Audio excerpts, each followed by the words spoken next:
VIP People TV, VIP People TV, le site des grands événements partout à travers le monde. Abonnez-vous et cliquez sur la cloche de notification pour recevoir d'autres vidéos. Pour vos pubs et reportages, n'hésitez pas, appelez tout de suite le 77 106 85 24. VIP People daal fa lay lépp di leere.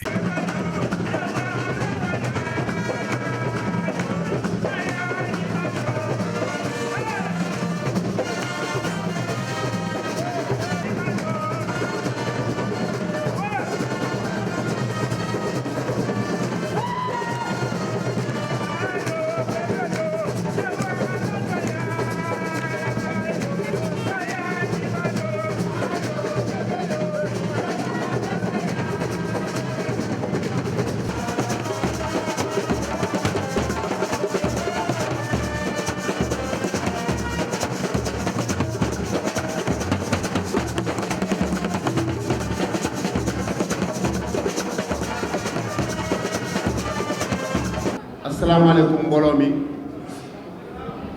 ñu ngi nuyu ñëpp di jiital ci nuyoo bi monsieur Djibril Wade président Ligue sénégalaise de football professionnel di nuyu monsieur Mbagnick Ndiaye ministre Mbagnick Ndiaye président fédération sénégalaise d'escrime monsieur Babacar Ndiaye mi nga xam ne vice président moo ko fi toogal di président fédération sénégalaise de basketball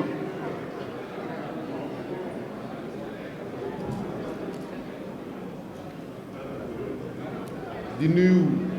monsieur Cheikh Tidiane Niang di président CNG course hippique di nuyu président de club yi fi teew yëpp di leen gërëm ci seen ñëw fii jotaay bi nag li ko ëmb ci tënk mooy dañu ñëwoon di feddale suñu kóllëre waaye di feddale suñu jàpp ci sport Sénégal jàpp boobu nag li ko màndargaal mooy dañ ci suppi rek ay discipline yoo xamante ni tàmm nañ leen di jàppale LONASE tàmm na leen di jàppale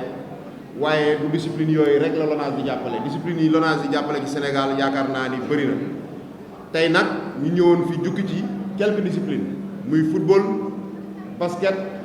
course hippique comme ni ma ko waxee ci sama kàddu am na convention boo xamante ni signé nañ ko fi ci basket muy convention 70 millions ligue professionnelle ñu muy 170 millions wala 150 millions yoo xam ne dañ ko dimbalee club yi muy club bu ligue 1 ak club bu ligue 2 yi waaye LONASE aussi dafay jàppale course hippique di leen jox ndimbal waaye ñoom nag dañoo mën naa wax ni ci ñi ci gën a ëppale lañ bokk ndax ñoom seen bos par weer donc di wax foofu rek loolu ni dafay wane ni LONASE société nationale la boo xamante ni ay bénéfice am mu ngi delluwaat ci askan wi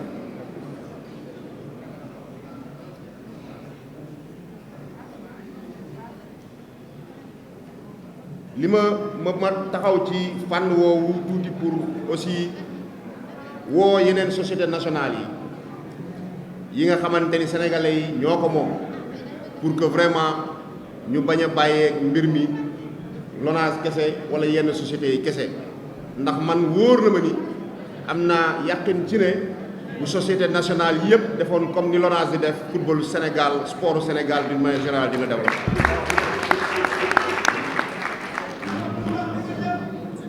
waaye bàyyi ba Sénégal gagné Coupe d'Afrique nga ñëw bëgg affiché wu loolu c'est pas du sponsoring c'est de l'opportunisme te jàpp naa ni ay caaxaan la gën a jege nit boo koy dimbali da nga koy dimbali ca ba mu ko soxlaa te wax nañu ni booy dimbali nit nag bu ko soxlaa da ngay gaaw lu ko may mu meral te ñun waa LONASE jàpp naa ni loolu daluñu juste pour wax rek ne ñu ngi ci gannaaw fédération sénégalaise de football à travers des appuis aussi ponctuels ñu nekkuñu fi tey mais sport bu mu ci mënti doon lépp loo xamante ni LONASE yëg na ko pour jàppale sport bi incha allah dinañ ci gën a taxawaat loolu dañu ñëwoon fi tey di leen ko gën a féddali ngeen xam ni LONASE u sénégalais yi la yittey sénégalais yi ak lu bégal sénégalais yi ak lu dimbali sénégalais yi moo ko tax a jóg.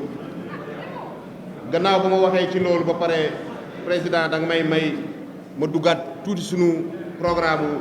ligue sénégalaise de football professionnel may seen monsieur Pape Thiaw entraîneur équipe nationale locale di ko remercier di ko sargal ci di wax sunu programme bi nga xamante ni mooy ñëw samedi muy Géejawaay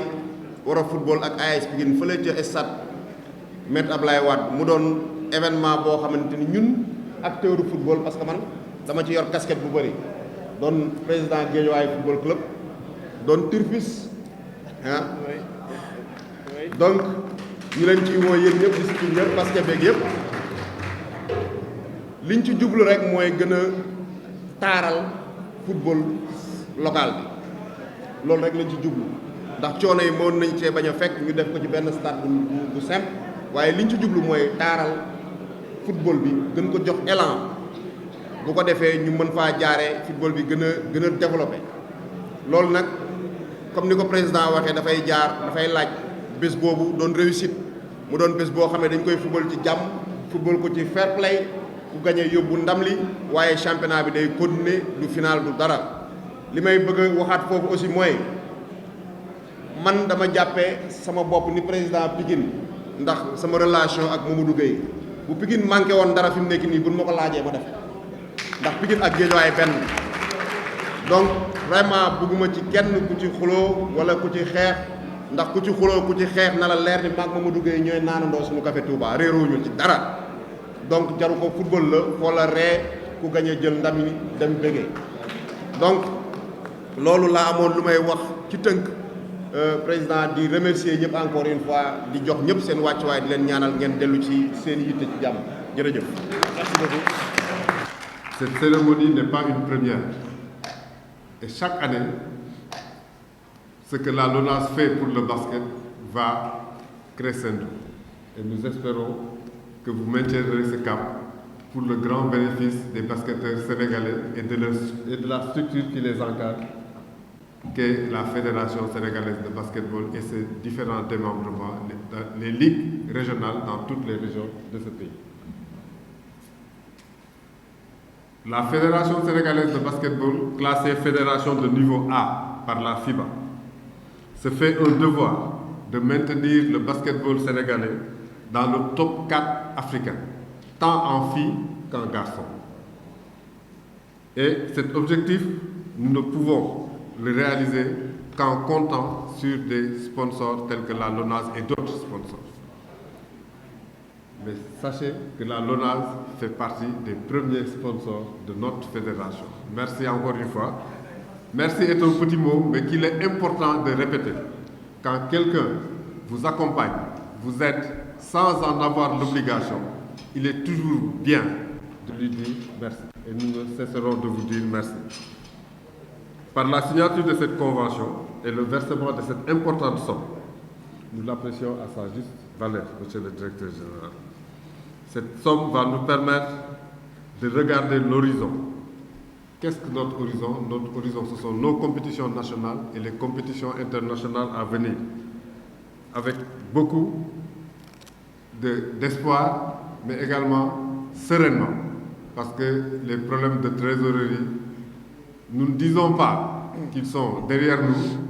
mais nous avons déjà des solutions.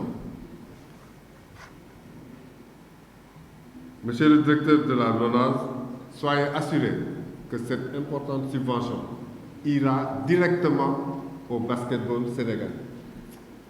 Qui est le basketball sénégalais? Ce sont les basketteurs, bien sûr, mais ce sont également les structures qui les encadrent, les clubs, les ligues et la Fédération sénégalaise de basketball. Chaque structure, chaque club recevra ce qu'il doit recevoir de cette subvention. Si c'est en matériel, ce sera en matériel. Si c'est sous forme de subvention pécuniaire, ce sera sous forme de subvention pécuniaire. La Fédération sénégalaise de basketball, Maître Babacar Ndiaye, encore une fois, m'a chargé de vous dire au nom de tous les basketteurs,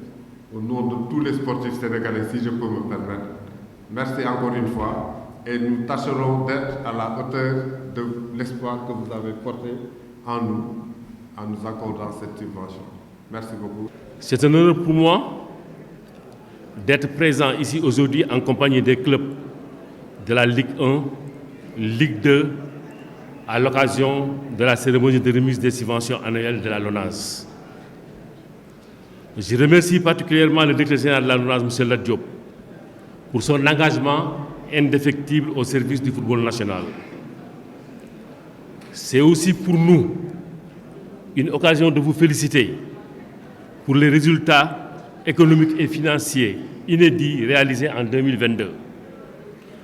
Un taux de réalisation de 106% par rapport à vos objectifs nous rendent tous aussi fiers parce que vous êtes des nôtres. Monsieur le directeur général, vous avez compris depuis votre nomination à la tête de la LONASE le rôle social et économique de votre société, mais surtout la mission assignée par le président de la République aux entreprises nationales d'appuyer le sport en général et le football en particulier. Cette année encore, vous avez dégagé une enveloppe de 150 millions pour les clubs de la Ligue 1, Ligue 2, et en sus de votre appui pour les divisions des matchs en direct à la 2STV. Cette belle cagnotte va certainement contribuer à l'amélioration des conditions du fonctionnement des clubs dans un contexte économique assez défavorable, mais aussi et surtout à la Ligue professionnelle d'assurer une stabilité financière dans son fonctionnement. defe naa ne suma secrétaire exécutif Amsatou Fall dina noyyi tuuti et je vois à côté mon frère Mbaye Diouf Dia en tant que président de club. Je pense qu'aujourd'hui, le moment ne peut être plus opportun que ce moment-là. Vous avez tous constaté que depuis 2 ans, la Ligue professionnelle s'est engagée dans une nouvelle dynamique de progrès et d'innovation pour donner une meilleure attractivité à notre championnat. Cette dynamique, orchestrée aussi par les clubs de Ligue 1, Ligue 2, ont fortement contribué à la performance des équipes nationales locales lors du CHAN 2022 et de la CAN U20. Comme vous le savez, Monsieur le directeur général, la Ligue s'est engagée depuis 2 ans à maîtriser son calendrier de compétition par une programmation régulière, lutter contre la violence et les pratiques occultes dans le football, une diligence de la commission de discipline pour sortir les PV de match, former les acteurs des clubs dans les domaines de la communication, de l'administration, des finances et sur les lois des jeux, donner plus de visibilité à notre championnat à travers la diffusion des matchs et l'organisation des conférences de presse. Rassembler les supporters des clubs pour créer entre eux une harmonie et une symbiose pour la promotion de l'éthique sportive et du fair play. Au surplus, l'organisation de la Coupe de la Ligue et le retour du Salgueur Foot Pro sont au programme de la Ligue sénégalaise de football professionnel. Et je reste convaincu que la LONASE et les autres sociétés nationales vont rehausser par leurs appuis pour nous permettre encore de valoriser davantage notre organisation, notre championnat et notre Coupe de la Ligue. Donc, Monsieur le directeur général, au nom de la Fédération sénégalaise de football, au nom de la Ligue et à mon nom, je vous souhaite plein succès pour la mise en œuvre de vos projets à la tête de la LONASE. Monsieur le directeur, ñu ngi lay gërëm di la sant ndaxte nag lii du guléet defar nga ko daaw comme ni nga ko defee nii ak Fédération sénégalaise de basket signé ak ñun une convention subvention bi 70 millions moo ko fekkoon yóbbu ko tey 150 millions ci un moment extrêmement difficile où la Ligue amul woon benn sponsor. Donc tey bu ñu toogee ba dem indi Coupe d'Afrique U20 Coupe d'Afrique des clubs nations indi yeneen raaya président de la République jóg wax lu muy wax fekk ci nga la nekk dañ lay ñaanal yàlla ñaan que yeneen sociétés nationales yi li nga xam ne président moo ko wax ñu double ci loolu. Parce que tey personne ne peut parler de xëyu ndaw yi sans parler du sport. Et je pense que vous l'avez démontré avec la fédération de basket, avec la fédération des courses hippiques, que tey on ne peut pas chercher, trouver un emploi à tous les jeunes de ce pays-là, mais on peut leur trouver une occupation. te loolu yaa ngi ci et cette enveloppe-là bi nga xam ne moom nga ñuy jox tey dinañu permettre au moins que ñu occuper xale yi ñi nga xam ne ñoo nekk Sénégal en tant que trouve un emploi donc loolu dañ la ciy gëm di la sant xam nañ ni yaa ngi ciy participer di la demander nag que tu sois notre interprète ci président de la République que sport bi mun na développer économie dëkk parce que tey benn jour rek buy fayeku 200 millions ci at wala ci weer wala ci semaine loolu bu ñu ko xaymaa defe naa ne amul lenn lu ko mën dugal biir Sénégal te loolu nag yaa ngi ci et on en profite pour remercier les clubs ñu ngi sant club Ligue 1 yi ak Ligue 2 yëpp et surtout nag ñi nga xam ne gannaaw suba ñoo war a daje et ça je m'adresse aux supporters ci stade Abdoulaye Wade loolu aussi monsieur le directeur général monsieur le président de club là je m'adresse au président de club da nga contribuer pour rayonner pour le rayonnement du football local bi nga xam ne ñu ne moom la ñuy wax ndax suñu réussir organisation après demain bi le football local la ñuy defaraat moom la ñuy lancer yàlla nañu yàlla ma ñu réussir ko et je lance aussi un appel aux supporters nañu ñëw en masse jàppale Guédiawaye ak Pikine ñu football supporter dem ñibbi defe naa ne loolu moo koy faj di lancer un appel à tout le monde pour que ñu remplir le stade Abdoulaye Wade si on peut le remplir au tiers ñu remplir ko à la moitié et c'est faisable et c'est possible donc may gërëm ñëpp di sant ñëpp di lancer un appel à toutes les sociétés nationales pour que ñu jàppale le sport en général et le football en particulier may gërëm ñëpp di sant ñëpp wasalaam. VIP People TV, VIP People TV, le site des grands événements partout à travers le monde. Abonnez-vous et cliquez sur la cloche de notification pour recevoir d'autres vidéos. Pour vos pips et reportages, n'hésitez pas, appelez tout de suite le 77 106 85 24. VIP People daal fa lay lépp di leere.